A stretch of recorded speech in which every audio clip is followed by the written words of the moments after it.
I have no idea how you found this show, but I'm glad that you did. Hey, I'm John Hicks. Join me and my band of crazies today on the Retirement Solution Podcast. Thanks for joining us this week. You're listening to the Retirement Solution Podcast. I'm Jennifer Perry here with John Hicks. If you have a question for us, there are a couple of easy ways to reach out. Just go online to retirementsolutionradio.com or hit us up on Facebook with your questions for John. Do a search there for the Retirement Solution with John Hicks. Do you remember being a teenager and having to walk everywhere or run everywhere or at least beg for rides from mom and dad when you could? Oh, absolutely. Yeah. And there's no question about that. You know, when you grew up in a farming community outside of Owensboro, Kentucky, like I did, it was kind of like, how can I get to where I need when my parents both got to work? You know, because my dad was a small town lawyer, ended up sitting on the bench. My mom taught school, you know, and so when I needed to get to baseball practice or football scrimmage in a different part of town and the bus wasn't running that day, I had to find a ride with someone. Yeah. I even hooked a ride on a tractor once, Jennifer. I swear with God as my witness. It was the Troutmans. The Troutmans that lived, I don't know, what do you call it? The stone's throw away from our property, which really meant like 1.3 miles. And I needed to go to the other side of their property.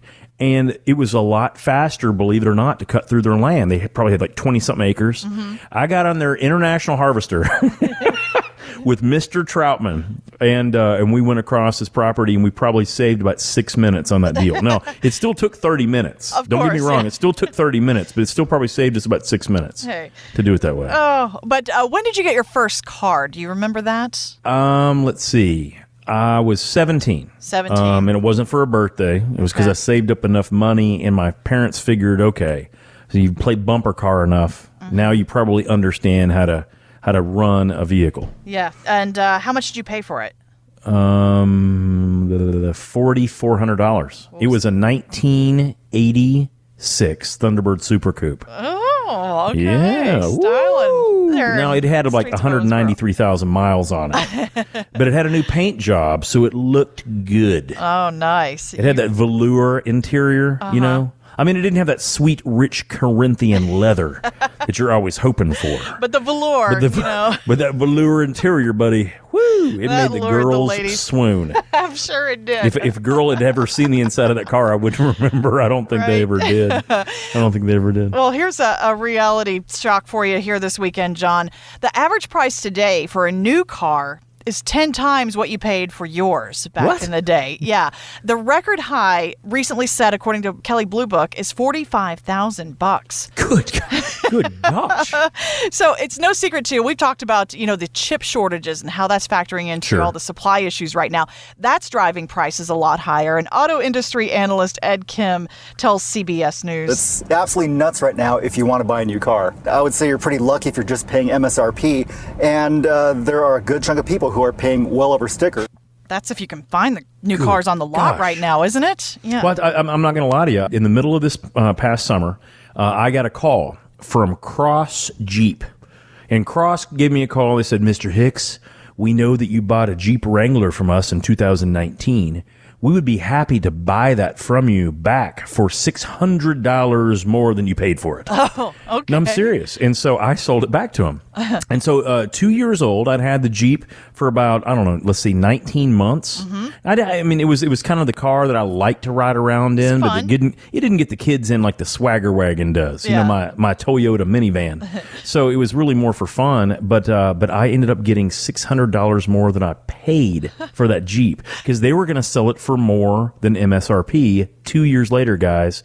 But I'm saying, I mean, this is the world we're living in now. Mm-hmm. So is that inflation? Is that hyperinflation? $45,000 for the average new car. Now, that's including Kias. That's probably including Lamborghinis. It's just the average American car, which blows my mind. Mm-hmm. But are we starting to see this hyperinflation? Are we starting to see that? Because this week, Jack Dorsey, if you don't know him, he's the Twitter CEO. He's the CEO of tweet. He wasn't the one. I don't think he was the one that kicked the president off. Okay. But anyway, so he was the Twitter CEO. And one of the things he said is the U.S. is headed for hyperinflation. He basically gave this as a warning, guys. He said it's here, and it's going to change everything we do. So when you think about that, if the average car cost right now is 45 grand, here's what I want you guys to do. I want you to think for a quick second. How much did you pay for your first house? Now, some of you that are millennials or in my age group, which would be Gen Xers, maybe you're thinking, I paid about $183,000 or I paid $123,000. But if you're thinking about retirement or you're already retired, you're probably thinking more along the lines of, man, I paid about 55 grand or $42,000. Well, think about it, guys. Next car. That's the whole point. And so if you think about it right now, an average new car costs what many people bought their first homes for in the early 80s. Guys, that's inflation. Now, here's what we're seeing. We've had low inflation for years and years and years and years. We've been in the 1.5% to 2% range forever. But now we're starting to see crazy inflation. As a matter of fact, year over year, we're seeing inflation in the United States between 5.3 and 5.8% on average goods and services. And hey, if you guys are getting Social Security, you know this, right? You know this because you are going to get a 5.9% increase in your Social Security payments. Woo! Sounds great. Party Should time, we all right? cheer? Should we all cheer? Well, I don't know. Because Jennifer, I crunched the numbers on this. Uh-oh. And I hate to tell you, but your Medicare premiums are going up 6.7%. Oh, there it goes out the door as fast as it came in. Yeah, I know. And see, they giveth from one pocket and they taketh from the other. But see, guys, when we're looking at this is a big deal. So if we're starting to see, so I don't care about the Twitter CEO personally. I don't use his service very often. But when you think about it, is we're seeing these car prices happen, and maybe that's chip shortages. I get it. I talk to you guys at Ford all the time. You're telling me all the time, man, they're cutting down, certain shifts because we can't get the chips. We can't put the cars together. Right. Can't put the trucks together. I get that. But if you're looking at everything else, guys, the price of bacon year over year is up 28%. The price of gasoline, heck, I paid over $4 a gallon when I was down in Gatlinburg a week and a half ago for fall break. I paid over $4 a gallon at that point in time for gasoline. So that's unbelievably higher than it was during the last administration for sure. The question is this: what are we going to do if inflation's really here to stay? Maybe we had such a low inflationary period for so long, it's finally caught up to the government printing presses, because that's what I attribute all this to. And guys, if you really look at it, inflation is probably the sneakiest invisible tax we will ever have to deal with in our lives, because it makes every single thing that we've saved less valuable. And the only one that can help control it essentially is our government. They're the ones at the helm. Either the Treasury is issuing free money, or the Fed is giving monetary policy, or our politicians are playing this fiscal policy game. Whatever they're doing, they're the ones in charge of it, and they've let it gone astray. They've screwed it up, guys. But what if it's here to stay and it's your time to retire, or you're already retired? See, guys, more than any time in the last recent decade, heck, almost 15 years, more than any other time, we have to be careful with our dead money. Dead money. This is money in our portfolio that's either earning nothing because it's in our CDs. And what are those things paying? They're paying 5.3%? No. 6.5%? Are they even paying what Social Security is going up, 5.9? Nope. Heck no. They're not even paying 1%. What about the money markets? Are those paying anything? Nope. What about our bonds and our portfolios? Now, guys, this is a big one, because most people saying, well, John, you're talking about our money at the bank, and I know that doesn't pay anything, but my portfolio is very sound. I subscribe to the Jack Bogle Vanguard System 60/40. I'm great to go.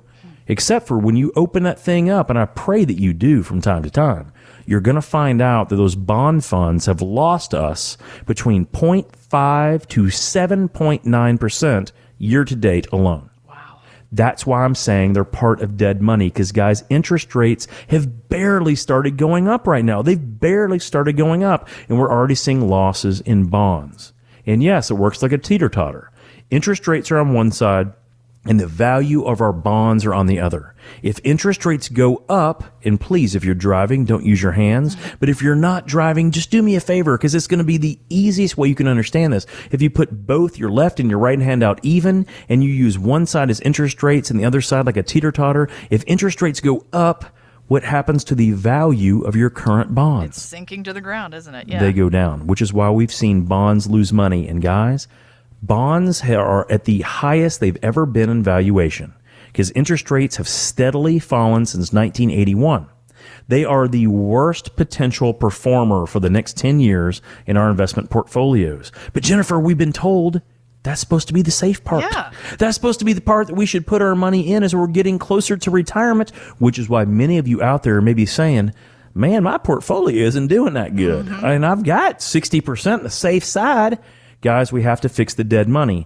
There are so many different ways that you can actually get 4 to 6% without very much risk at all on your dead money. We cannot afford to earn nothing or lose money on the safe portion of our portfolio. If we get 4 to 6% on money that's losing us, guys, that's an exponential rate of return. But for most of us, it might be 3, 4, or 5 times what we're currently earning. That is the minimum of what we have to do right now. Because the next thing that happens, if we keep having rates like this, instead of $45,000 for a car, if we're going to retire, 10 years from now, instead of paying $5 for a hamburger, it's $19. Or 10 years from now, our Medicare premiums are 4 or 5 times what they currently cost. Or our prescription drugs cost $700 a month. Guys, that's what inflation does. If we're not protecting ourselves and our portfolios and our income from that inflation, we may already be losing the battle. But it doesn't have to happen that way. Get the right plan and get it today. Like what you hear? Be sure to hit the subscribe button. And thanks for listening to The Retirement Solution with John Hicks. The opinions expressed in this program are for general informational purposes only and not intended to provide specific advice or recommendations for any individual or any specific security. To determine which investments may be appropriate for you, consult your financial advisor prior to investing. Any past performance discussed during this program is no guarantee of future results. J. Hagan Capital is a registered investment advisor. To find out if John Hicks is licensed in your state, please call 502-690-5635. J. Hagan Capital Incorporated is not affiliated with nor endorsed by the Social Security Administration or any other government agency and does not provide legal advice. Annuity guarantees are subject to the claims paying ability of the issuing insurance company. By contacting us, you may be provided with information about insurance products and annuities offered through John Hicks. Kentucky Insurance License Number 998827.